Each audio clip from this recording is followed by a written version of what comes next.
Hello, this is a continuation from my last video titled Why Do We Pick Our Skin? And one of the conclusions that we came to in that video was a sense of powerlessness in your life where you think and believe that you are unable to direct situations, events, and internal experiences in your daily life. And in this video, what I want to look at is how do we create that sense of powerlessness? One of the aspects of the creation and manifestation of this particular powerlessness in your life is what I'm going to call an externalized mind. So let's just take, for example, a well balanced mind looking, where you look out to your environment. And at the same time, you look inwards and you take note of where you're at and what you're going through and why. And what skin pickers tend to have is a mind that only looks out. And when you're looking at things like your self acceptance, your self love, your self care, self validation, and just knowing who you are with confidence, where you can really stand through any storm, any emotional storm, any conflict that takes place in your environment, because you know who you are and nobody can take that away from you. Now, that's something that people that pick their skin have also externalized instead of taking in and taking responsibility for it themselves. So when you feel insecure, you're going to look outwards to your environment for some kind of security or sign or some action that someone else does to now make you feel more secure and better within yourself. So if you look at, the places that this takes place mostly is relationships and work and friendships, social circles. So let's take an example where you're at work and you're doing a job and you're assigned a task. Now, with an externalized mind, the only thing you're going to look at is impressing the boss, doing well in the job, or fearing disappointing the boss. Um, how how you're going to be impressive or how you're going to be disappointing, or any kind of way that you can visualize yourself doing the job is always going to be placed in the context of looking outwards at other people and their feedback, instead of having a well balanced mind where you look outwards but you also look internally. What would that look like? Well, if you were assigned a task at your job and you were looking at it in a balanced way, you would, yes, look at what does my boss want and how can I accommodate the people I'm working with and the expectations, etc. But you would also look inwards and look at how do I feel about this task? What internal reactions am I having that's causing me to be insecure about my ability to do this task or overly confident? And do I have the time, and will I balance the time that I put into this task with also taking time to myself and taking care of me and making sure I'm not going into too much stress and anxiety and what's causing that stress and anxiety?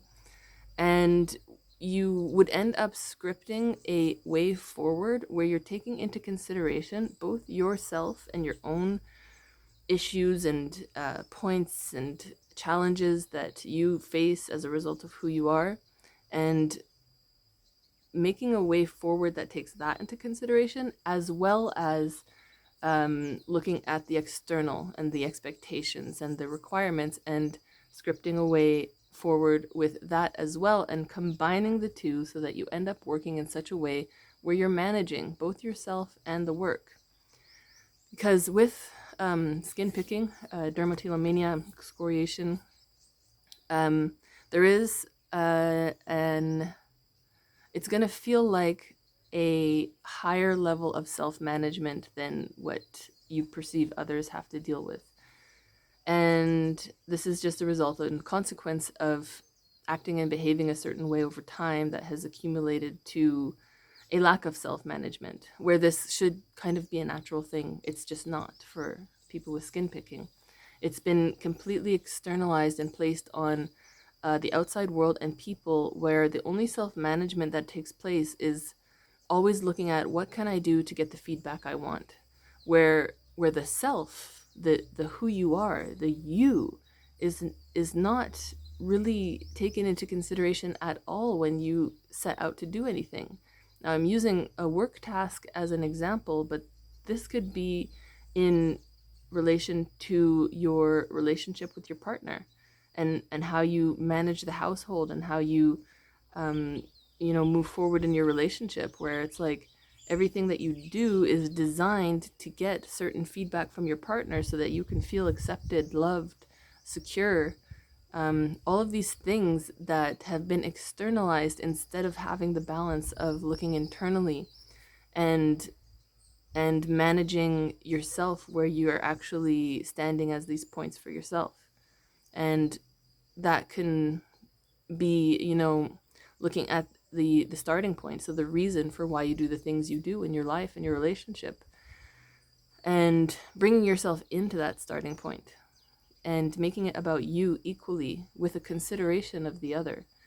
So, I'll just give a quick example of this, is where, let's say you're cooking a meal and you have a certain amount of time, ingredients, know-how, and preferences with regards to the food that you like.